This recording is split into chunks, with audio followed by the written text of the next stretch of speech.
사랑하는 성도 여러분, 오늘도 말씀이 우리를 이끌어가는 그 인도하심을 받는 귀한 하루 될 수 있기를 원합니다. 오늘 말씀은 역대하 35장 20절에서 27절까지 말씀인데요. 오늘 이 본문을 보실 때 여러분 주말이니까 이렇게 성경을 좀 찾아보면서 이 본문을 읽어봤으면 좋겠습니다. 왜냐하면 열왕기서를 쓴 신명기적 역사가 있고요.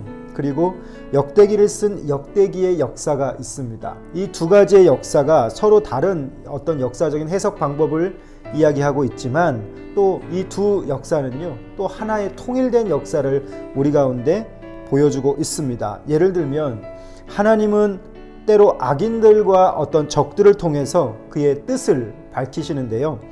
이집트 왕 느고가 오늘 본문에 등장하거든요. 그런데 이 요시야가 자신의 전투 목표가 아님에도 불구하고 물러서라고 종용하는 이야기를 듣습니다. 하나님은 이 느고를 통해서 오늘 요시야에게 말씀하고 계시는데, 문제는 요시야는 이것을 하나님의 뜻으로 받아들이지 못했다라고 하는 것입니다. 자신의 고집 그리고 생각대로 전투를 강행하게 되고, 그리고 그가 결과적으로 경험하는 것들, 죽음인데 전사하고 말죠. 하지만 그의 갑작스런 이 죽음이 과연 어떤 의미를 가지고 있는가? 그래서 열왕기하와 역대하에서 이 장면을 어떻게 기록하고 있는지 참 중요한 부분인데요. 역사의 해석이 영원불변한 어떤 고착된 의미 같아 보이지만, 또 한 가지는 동일한 이 하나님 나라의 사건을 시대에 따라서 또 새로운 의미로 우리 가운데 전혀 다른 방식으로 와 닿아 있기 때문에 오늘 이 본문을 여러분 한번 같이 찾아보시기를 바랍니다. 열왕기하 23장 24절에서 30절의 말씀이 오늘 이 요시야 왕이 기록되어 있고요. 또 역대하 오늘 우리가 읽은 35장 20절에서 25절 말씀, 이 두 가지의 본문이 각각 다른 해석을 하고 있는데, 그것을 오늘 이 주말의 시간에 여러분 한번 찾아보시면 더 깊은 묵상으로 이끌어 가실 줄 믿습니다. 성경의 역사도 역시 그 우연이라고 하는 것이 없어요. 하나님이 이끌어 가시고 섭리하시는 것인데, 그 가운데는 반드시 하나님의 뜻이 있다라고 말하고 있는데, 오늘 이 본문을 같이 읽고 이 말씀 속에 담긴 교훈을 같이 나누기를 원합니다. 이 모든 일 후, 곧 요시야가 성전을 정돈하기를 마친 후에 애굽 왕 느고 유브라데강 길 강가에 갈그미스를 치러 올라왔으므로 요시야가 나가서 방비하였더니, 느고가 요시야에게 사신을 보내어 이르되, 유다 왕이여, 내가 그대와 무슨 관계가 있느냐? 내가 오늘 그대를 치려는 것이 아니요 나와 더불어 싸우는 족속을 치려는 것이라. 하나님이 나에게 명령하사 속히 하라 하셨은즉 하나님이 나와 함께 계시니 그대는 하나님을 거스리지 말라. 그대를 멸하실까 하노라 하나, 요시야가 몸을 돌이켜 떠나기를 싫어하고 오히려 변장하고 그와 싸우고자 하여 하나님의 입에서 나온 느고의 말을 듣지 아니하고 무깃도 골짜기 이르러 싸울 때에 활 쏘는 자가 요시야 왕을 쏜지라. 왕이 그의 신하들에게 이르되, 내가 중상을 입었으니 나를 도와 나가게 하라. 그 부하들이 그를 병거에서 내리게 하고 그의 버금 병거에 태워 예루살렘에 이른 후에 그가 죽으니 그의 조상들의 묘실에 장사되니라. 온 유다와 예루살렘 사람들이 요시야를 슬퍼하고 예레미야는 그를 위하여 애가를 지었으며 모든 노래하는 남자들과 여자들은 요시야를 슬피 노래하니 이스라엘의 규례가 되어 오늘까지 이르렀으며 그 가사는 애가 중에 기록되었더라. 요시야의 남은 사적과 여호와의 율법에 기록된 대로 행한 모든 선한 일과 그 처음부터 끝까지 행적은 이스라엘과 유다 열왕기에 기록되니라. 아멘. 오늘 본문의 말씀을 보면 열왕기하 23장 24절에서 30절의 말씀과 역대하 35장 20절에서 25절, 오늘 우리가 읽은 이 본문의 말씀이죠. 이 두 가지의 본문이 이 하나의 사건을 이야기하고 있습니다. 바로 요시야의 죽음인데요. 성경의 역사에서는요, 결코 우연은 없습니다. 그런데 이 역사에는 반드시 하나님의 뜻이 나타나 있기 때문인데, 그 요시야의 죽음이 열왕기하에서 나타나는 해석과 이 역대하에서 나타나는 해석이 조금 다르게 됩니다. 예를 들면 이 요시야 왕의 죽음은요, 그 당시 그 나라가 그 강대국들 속에서 좀 영향력을 펼칠 수 있는 성장점에 올라가 있었던 것인데요. 그가 왕으로서 죽음을 경험하게 될 때 그 국가적으로는 엄청난 큰 충격에 빠지게 됩니다. 이 비극의 원인은 결국 어떻게 성경에서 보여주고 있냐면 열왕기하 23장에서 26절, 27절 말씀에 보면 조부 므낫세의 죄악으로 인해서 요아스가 죽게 됨을 이야기합니다. 그러나 오늘 우리가 읽은 이 역대하 35장 본문에서는 그의 죽음이 하나님의 음성을 듣지 않고 잘못한 판단에 의한 결정으로 보여지고 있습니다. 자, 그러면 오늘 이 본문을 바라볼 때 요시야의 죽음이 어떤 의미인가를 생각해 봤을 때요.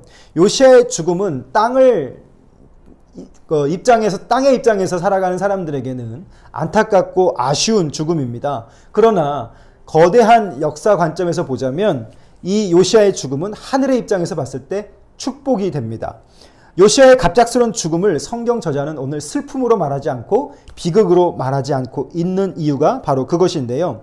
우리가 살면서 안타까운 죽음을 많이 합니다. 저도 목회하면서 왜 이런 사람이 이렇게 일찍 죽게 될까? 이렇게 믿음이 좋고 아름다운 삶을 살고 있음에도 불구하고 너무도 안타까운 죽음을 우리는 볼 때가 있죠. 그런데 그때 우리가 묻는 고질적인 질문이 있습니다. 그것은 바로 하나님이 무슨 뜻이 계셔서 이렇게 하시는 것인가? 이 질문을 하게 되는 것이죠. 오늘 요시야의 이 죽음 속에서도 우리는 이 질문을 그대로 해볼 수 있습니다.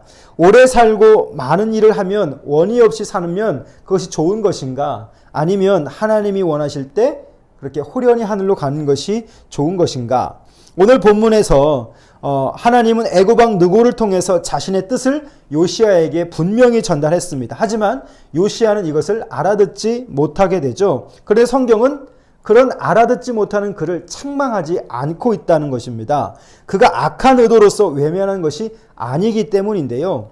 그에게는 다만 이것이 그의 인생 속에서는 그리고 국가적으로는 좀 치명적으로 와닿는 어떤 안타까움이 될 뿐입니다. 그러나 요시야는 그 전쟁에 나아가면서 적의 화살에 맞고 그의 운명이 멈춰지는 그 시간까지 하나님의 뜻은 모든 것 속에서도 여전히 멈춰지지 않고 계속 일했다라고 하는 것이죠. 다만 그 역사의 시간을 통과하고 있는 저와 여러분의 시간 속에서도 하나님의 말씀을 분별해서 오늘 그 말씀대로 우리가 분별하고 순종하고 나아가는 것이 얼마나 더 큰 것인가를 설명해 주고 있습니다. 하나님의 작정하신 뜻은 피할 수 없습니다. 열왕기하의 관점 그리고 역대하의 관점이 서로 다르지만 결국 하나로 또 해석될 수 있는 것은 하나님은 어떤 방식으로든 하나님의 그 일하심을 멈추지 않으신다라고 하는 것이죠. 오늘 그것에 이 선한 왕 그리고 성군이라고 일컬어지는 요시야 왕의 역사도 피하지 못하고 죽게 됩니다. 요시야는 이른 죽음을 당했지만 하나님의 말씀을 따른 왕으로 평가되고 있죠. 또 그의 죽음을 온 나라가 애도할 만큼 안타까워하고 있습니다. 그의 이른 죽음과 명예로운 죽음은 유다로서는 참담한 미래를 생각해 본다면 그의 오늘의 이 죽음은 크게 다르게 해석될 수 있는 것이죠. 어떻게 보면 하나님의 축복의 선물이다라고 말할 수 있습니다. 오늘 성경은 그를 어떻게 평가하고 있는가?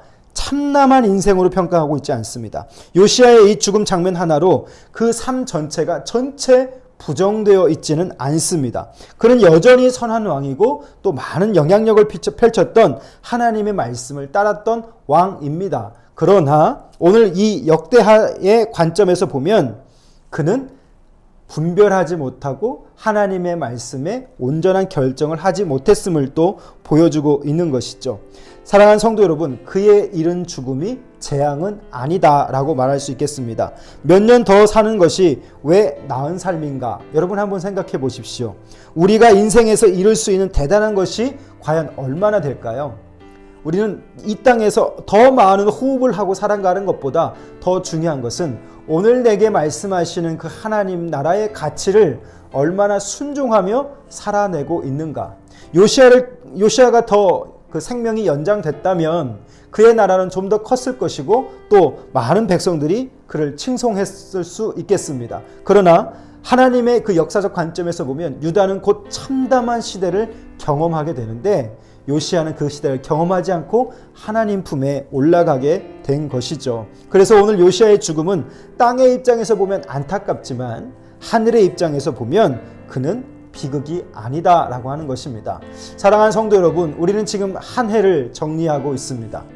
코로나를 통해서 전무후무한 그런 시간을 우리가 경험하면서 우리 안에 계신 하나님, 그리고 이 시대를 이끌어 가신 하나님의 그 말씀하심을 우리는 들을 수 있어야 할 것이고 또 그 가운데서 우리를 좀 더 분별하고 더 거룩하게 세울 수 있는 이 듣는 귀, 또 깨닫는 감각이 필요할 것 같습니다. 주말 여러분, 세상에 많은 소리 귀 기울이기보다 오늘 하나님께서 말씀하시는 것을 내가 듣고 그것을 순종하며 나아갈 수 있다면 오늘 하루가 가장 값진 날이 되지 않을까요? 여러분, 그런 하루 될 수 있기를 주님의 이름으로 축복합니다. 감사합니다.